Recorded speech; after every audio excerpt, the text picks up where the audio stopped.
What's up, guys? Cory here. Today we're talking about Steven Spielberg's groundbreaking masterpiece based on Ernest Cline's 2011 best-selling novel, Ready Player One. The film has had a lot of hype up to this point, but now that it's in theaters, is it any good? We're going to break it down for you today and attack the review, but I'm about to go fight this dragon real quick. Let's go.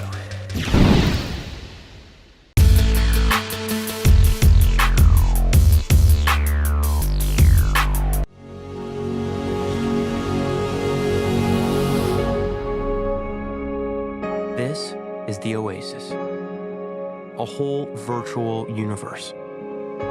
You can do anything, be anyone, without going anywhere at all. The OASIS was created by James Halliday, and what he left behind changed everything. A contest, 3 impossible challenges. The first to finish gets complete control of the OASIS, which means complete control of the future. Ready Player One was directed by Steven Spielberg, and it stars Ty Sheridan, Olivia Cooke, Lena Waithe, T.J. Miller, Ben Mendelsohn, and Mark Rylance, just to name a few. Sure.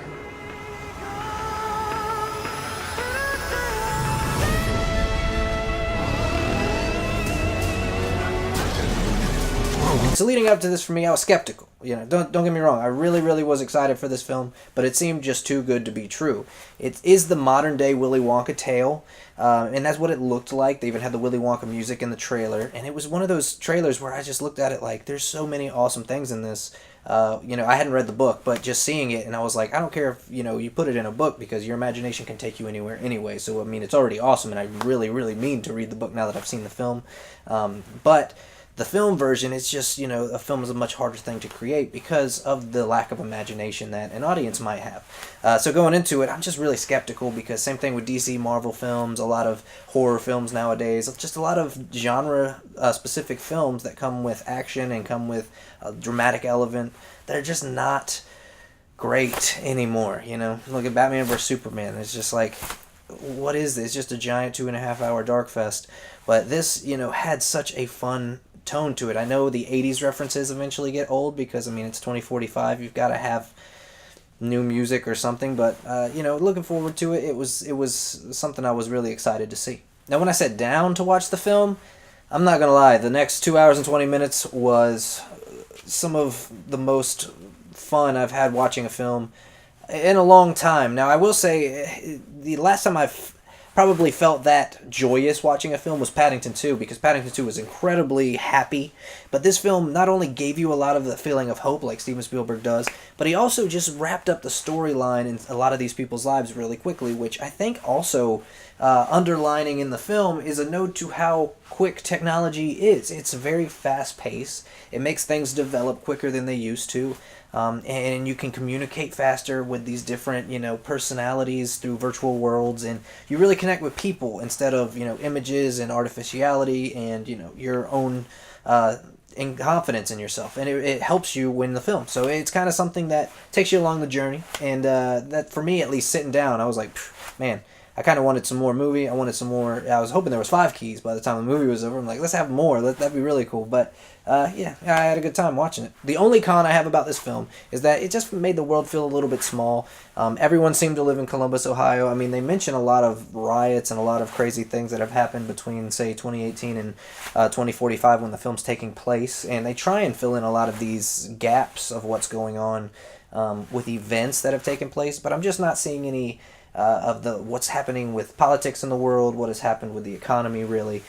You're just kind of seeing a lot of overpopulation in kind of slummy areas and towns, and it's very make-believe. It's very fun, but it's also very, what's the word? I don't know, it just seemed really basic. It just seemed like they were avoiding the idea of the world and just really concentrating on the Oasis, which was still awesome. Don't get me wrong, I really enjoyed the Oasis. It was a cool place, and I really felt like I got to know there in a vast amount of ways, but I just felt like the real world I wasn't getting a painting for 2045. If I could have seen a little bit more than just the one stacks that get destroyed in the film, sorry, spoiler alert, and some of these rebellion and headquarter places, but you just don't see states of where they are, or what's happening in the rest of the world. So I think that's just the only element missing. Other than that, of course, it's a Spielberg movie. What if you don't like Spielberg movie? You can just stop watching this review right now. And you got anything else to say about it? I know you probably read the book, but like, come on, this is a movie. This isn't the book. They have to actually like give you stuff that you can't imagine when you read the pages. So like, sorry there, book readers. Rant over. So let's jump into some grades. I'm going to give the cinematography here an A+. Steven Spielberg is the master of cinematography. I mean, every movie he puts out is a masterclass in exactly how to emotionally frame and shoot a film. There are some shots that I, just went to bed last night just thinking about again and again because they were just so cool. I really love his use of the prime lenses, his use of the space of every inch on his shot and his screen. It's amazing. It's perfect. And then he's also got a amazing team that just really puts the flawless transitions between the compositing of their imagery and stuff in their edits, and it's just amazing. It's just really a visual feat every time he puts out a film like this because it's something so different, so hard to put together that it takes a small country to work on this thing, and he pulls it off in a way that no one else really can. So A+ on that cinematography. Spielberg, always killing it, man. I think I gave the acting a B+. I'm sorry. The only reason I'm not giving it higher is because there's just moments when I don't believe some of the chemistry in the characters, and not just the chemistry, but the way they're reacting to some of the things that is happening to them, because the film is very fast-paced. There's a lot to get in a very short amount of time, and it's a very epic film. Hey, don't get me wrong. It's just sometimes you need struggles in the characters to really relate to them and to feel their problems. Like for me, the main one was when Wade's aunt is killed in the bombing in the stacks. Sorry, spoiler alert if you weren't ready for that. But that kind of happens quick. But when that happens, he's kind of, very quick to get abducted and turn around, and immediately he's okay, and it's kind of no problem for him now. He's got Artemis, he's got these other people around him, and he's just okay.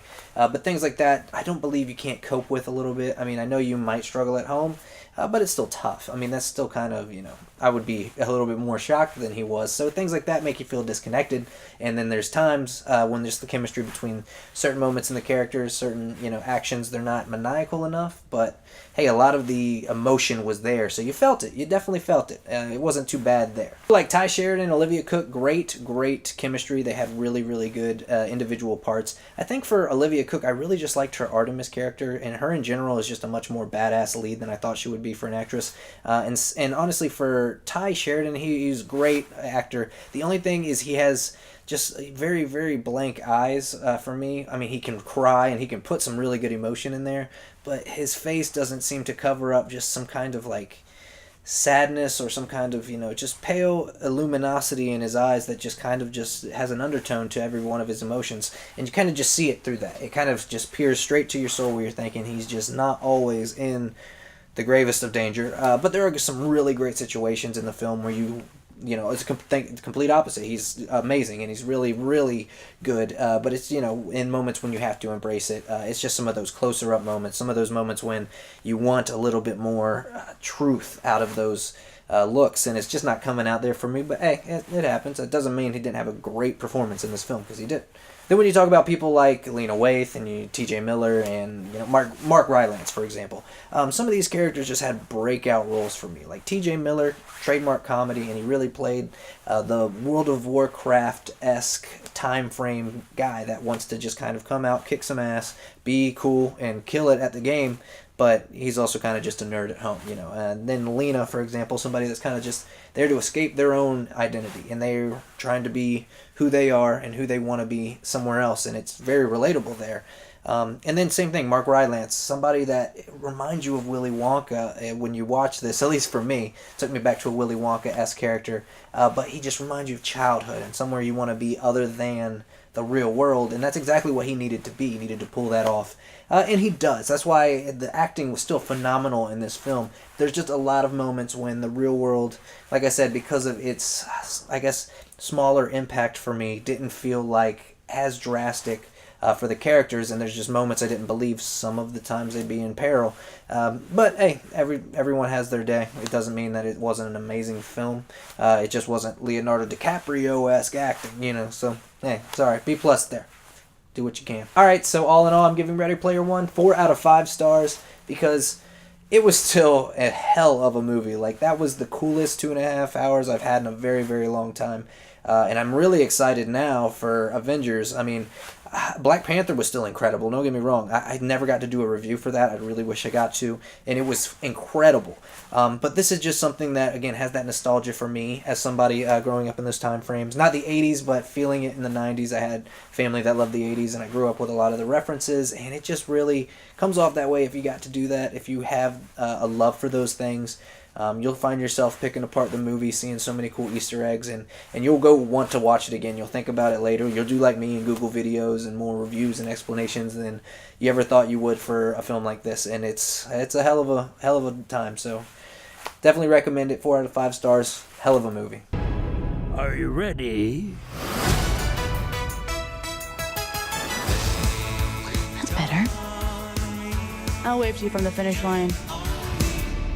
McFly. That went well. Well, guys, that's all the time we have for today. I hope you enjoyed this review of Ready Player One. The film is out in theaters now, so go check it out. If you've seen the film, let us know what you thought about it down here in the comments. As always, subscribe over here to the channel on the left. Tell everybody about it. Share some videos. Give us a like. And as always, we'll see you next time on Midnight Media TV.